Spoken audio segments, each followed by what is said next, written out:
10 محرم الحرام کا دن تھا جب ہر کوئی امام حسین کے قدموں پر قربان ہوا چلا جا رہا تھا۔ کبھی حر کا لاشا ملتا تو کبھی قاسم کے ٹکڑے ملتے، کبھی علی اکبر کے سینے سے امام حسین برچھی نکالتے تو کبھی علی اصغر کو اپنے ہاتھوں میں ہی قربان ہوتا دیکھتے۔ جب کوئی بھی نہ رہا تو حضرت امام حسین جو ہیں جا کے بیویوں کو خیمے میں جا کے الوداع کہتے ہیں اور خود جانے کی تیاری کرتے ہیں۔ امام زین العابدین سے فرماتے ہیں کہ اپنے نانا کے دین پہ رہنا اور کبھی نماز قضا نہ کرنا۔ امام حسین جس وقت میدان جنگ میں پہنچے بآواز بلند کر کے فرماتے ہیں، میں فاطمہ کا بیٹا حسین ہوں، میں علی کا بیٹا حسین ہوں، میں رسول کا نواسا حسین ہوں، جس کے لیے رسول اللہ فرمایا کرتے تھے حسین منی وانا من الحسین، حسین مجھ سے اور میں حسین سے ہوں۔ اتنے میں امام حسین فرماتے ہیں کہ کیوں مجھے قتل کر رہے ہو؟ کیا میں نے کسی کا حق کھایا ہے؟ کیوں میرے بچوں کو بے گناہ قتل کر رہے ہو؟ اتنے میں فوج یزید کہتی ہے کہ ہم تجھے تیرے بابا علی کے بغض میں قتل کر رہے ہیں۔ اتنے میں امام حسین فرماتے ہیں، ہاں میں اسی علی کا بیٹا ہوں جس کے لیے خدا جنت سے تلوار بھیجتا ہے، اور رسول اللہ صلی اللہ علیہ وآلہ وسلم اسلام کا پرچم علی کے ہاتھ میں تھما دیتے ہیں جو کہ اس وقت تم لوگوں نے پکڑا ہوا ہے۔ امام حسین فرماتے ہیں، ہاں یہ وہی پرچم ہے جس کو خیبر میں میرے بابا علی نے بلند کیا تھا، اور اگر خیبر و خندق میں میرے بابا علی نہ ہوتے تو اسلام کی فتح ناممکن تھی۔ اور آج اس علی کو یہ صلہ دے رہے ہو کہ اس کے بچوں کو 3 دن سے پانی نہیں دیا، بھوکا پیاسا قتل کر دیا کربلا کی تپتی ہوئی زمین پر۔ بس اتنے میں عمر بن سعد کہتا ہے کہ حسین کی باتیں نہ سنو، اس سے پہلے کہ فوج میں بغاوت اٹھے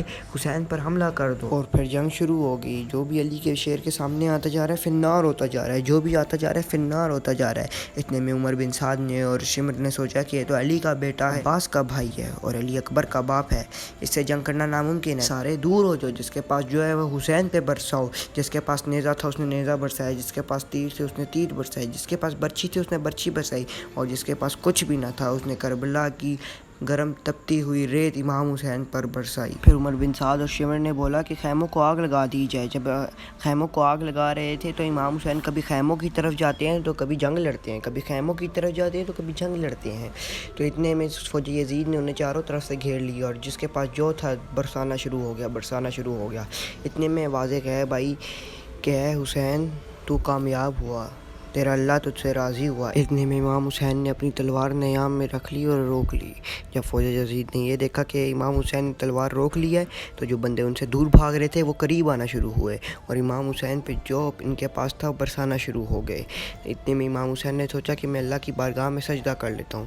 جس کا امام حسین اپنے ذوالجناح سے اترے تو نہ ذوالجناح کی زین پہ تھے نہ زمین پر تھے، بس تیروں کے مسلح پہ تھے۔ یہ منظر سارے انبیاء دیکھ رہے تھے، بس امام حسین کے پاس جو بھی آتا ہے ان کا سر کاٹنے دور بھاگ جاتا ہے، انہیں امام حسین کے چہرے میں رسول اللہ کا چہرہ نظر آتا ہے۔ اتنے میں شمر کہتے ہیں یہ کام مجھ سے ہی ہوگا۔ جب امام حسین کا امامہ اتارا شمر نے اور جب پہلی ضرب پھیری، حضرت آدم فرماتے ہیں کہ مجھ سے یہ نہیں دیکھا جا رہا یا رسول اللہ۔ دوسری ضرب پھیری تو حضرت نوح فرماتے ہیں کہ مجھ سے یہ نہیں دیکھا جا رہا یا رسول اللہ۔ تیسری ضرب پھیری تو حضرت ابراہیم فرماتے ہیں کہ میں نے اپنے اسماعیل کو قربان کرنے کے لیے آنکھوں پہ پٹی باندھی تھی اور یہ تو مجھ سے نہیں دیکھا جا رہا۔ ایک وقت آیا کہ آپ صلی اللہ علیہ وآلہ وسلم نے فرمایا اے علی مجھ سے یہ نہیں دیکھا جا رہا۔ پھر کچھ وقت بعد مولا علی فرماتے ہیں کہ اے فاطمہ مجھ سے بھی یہ نہیں دیکھا جا رہا۔ اتنے میں فاطمہ زہرا جو ہیں اختر میں دیکھتی ہیں تو شمر جو ہے امام حسین کا گلا کاٹ رہا ہوتا ہے۔ اتنے میں فاطمہ زہرا امام حسین کے گلے پہ ہاتھ رکھ کے فرماتی ہیں اے شمر نہ مار، یہ تمہارے رسول اللہ کا نواسا ہے جسے میں نے چکیاں پیس پیس کے بڑا کیا ہے، مگر افسوس وہ نہ رکا اور امام حسین کا گلا کاٹی جا رہا ہے۔ اتنے میں کیا دیکھتا ہے شمر کہ امام حسین کے ہونٹ ہل رہے ہیں، سوچ رہا تھا کہ کیا پتہ امام حسین ہمیں بدعا دے رہی ہوں، تو قریب ہو کے سننے کی کوشش کرتا ہے تو امام حسین فرما رہے ہوتے ہیں اے اللہ میری قربانی قبول فرما، اگر میری 70 جانیں بھی ہوتی تو میں تیرے نام پہ قربان کر دیتا۔ اے اللہ تیرا شکر ہے کہ تو نے اپنے محبوب کے نواسے کو اس عظیم امتحان کے لیے چنا، میری یہ قربانی قبول کرنا۔ اتنے میں شمر امام حسین کا سر تن سے جدا کر دیتا ہے اور فوج یزید خوشی سے جھوم اٹھتی ہے۔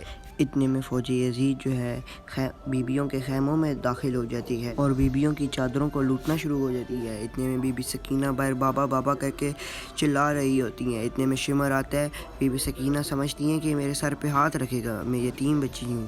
اتنے میں شمر جو ہے بی بی سکینہ کے کانوں سے بالیاں اتنی زور سے کھینچتا ہے کہ ان کے کانوں سے خون نکلنا شروع ہو جاتا ہے۔ اتنے میں بی بی سکینہ کانوں پہ ہاتھ رکھ کے زمین پہ بیٹھ کے کہتی ہیں دادا علی کہاں ہیں آپ؟ سلام ہو رسول اللہ کے نواسے پر، علی ابن ابی طالب کے بیٹے پر اور فاطمہ کے لال پر، حسین ابن علی پر سلام ہو۔